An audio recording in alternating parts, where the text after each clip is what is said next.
Welcome back to my channel. Jai Shri Ram. Hindu धर्म ग्रंथों में वाल्मीकि कृत रामायण का विशेष स्थान है। मर्यादा पुरुषोत्तम भगवान राम के जीवन पर आधारित रामायण में उनकी पत्नी माता सीता, भाई लक्ष्मण, पवन पुत्र हनुमान आदि कई बेहद महत्वपूर्ण चरित्रों का वर्णन मिलता है। लेकिन इसके साथ ही आसुरी शक्तियों के सम्राट लंकापति रावण, जिसका वध करने के लिए भगवान स्वयं विष्णु ने धरती पर पहली बार मानव रूप में अवतरण लिया था, के साथ साथ अन्य भी बहुत सारी दुष्ट शक्तियों का भी उल्लेख मिलता है।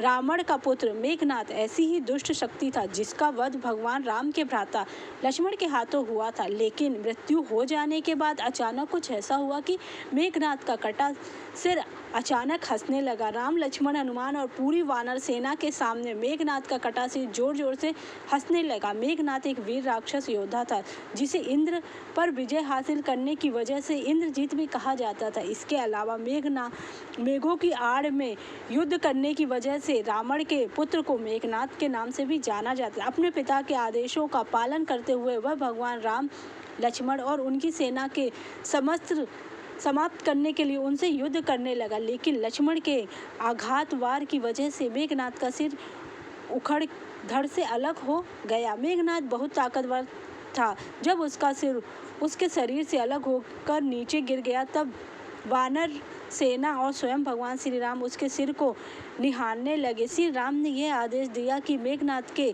सिर को संभाल कर रखा जाए और उसकी एक भुजा जो उसकी पत्नी सुलोचना के पास भिजवा दिया गया, ताकि उसके परिवार को मेघनाद की मौत की सूचना मिल जाए। भगवान राम ने अपने बाण की सहायता से मेघनाद की भुजा को सुलोचना के भवन में पहुंचवा दिया। सुलोचना को यह विश्वास ही नहीं हुआ था कि यह भुजा उसके पति मेघनाद की है। उसने उस कटी हुई भुजा से कहा, तुम वाकई मेरे पति की भुजा हो तो लिखित रूप में इसका प्रमाण दो। मेघनाद की कटी हुई भुजा ने प्रमाण के रूप में लक्ष्मण की वीरता का गुणगान किया। इस पर सुलोचना को यह विश्वास हो गया कि वह कटी हुई भुजा युद्ध में मारे गए उसके पति मेघनाद की है। अपने पति की मृत्यु पर विलाप करती हुई सुलोचना रोती हुई रावण के महल पहुंची और वहां जाकर सारा हाल बताया। उसने रावण से कहा, अपने पति के साथ सती होने की आज्ञा मांगी। उसने रावण से कहा कि वह उसके पति का सिर लाकर दे, ताकि वह उसके सिर के साथ सती हो सके। रावण ने उसे वचन दिया कि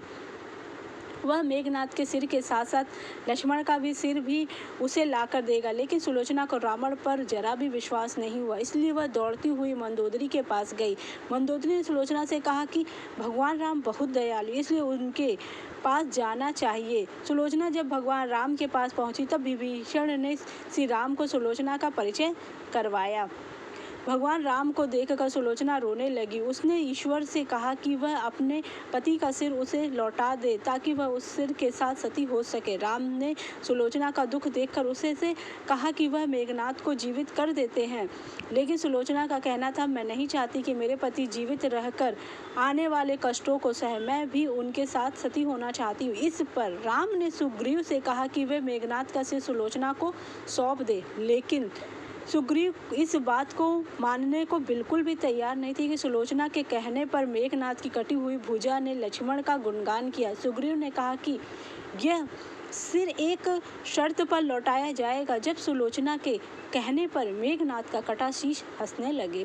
यह सुलोचना के सतीत्व की एक कठिन परीक्षा थी। सुलोचना ने अपने पति के शीश से आग्रह किया कि हे स्वामी, कृपया मेरी बात मानकर हंसिए, नहीं तो मेरी बात और लक्ष्मण की प्रशंसा को सत्य नहीं मानेंगे ये लोग। सुलोचना के कहने पर कुछ ही देर में मेघनाद का सिर जोर जोर से हंसने लगा। पूरा ब्रह्मांड उसकी हंसी से हिल उठा। इस तरह सभी को यह विश्वास हो गया कि मेघनाद ने सचमुच वह सब लिखा था। रामायण कथा के अनुसार लक्ष्मण ने अपने दामाद मेघनाद इंद्रजीत को मारा था, क्योंकि मेघनाद एक शक्तिशाली योद्धा था और लक्ष्मण के अलावा उसे कोई नहीं हरा सकता था। मेघनाद को यह वरदान था कि उसे वही मार सकता जो 14 वर्षों तक ना सोया हो और लक्ष्मण ही 14 वर्ष के वनवास के दौरान नहीं थे। इसके अतिरिक्त लक्ष्मण शेषनाग के अवतार थे और मेघनाद सुलोचना नाग कन्या थी, जो स्वयं भी नागों से संबंधित थी। इस प्रकार लक्ष्मण और सुलोचना के बीच पिता पुत्री का रिश्ता था और लक्ष्मण और मेघनाद के बीच ससुर दामाद का रिश्ता था। नियति का विधान है और लक्ष्मण को अपने दामाद मेघनाथ को मानना पड़ा। अगर आपको मेरी जानकारी अच्छी लगी हो तो मेरे चैनल को लाइक कीजिए, सब्सक्राइब कीजिए, शेयर कीजिए।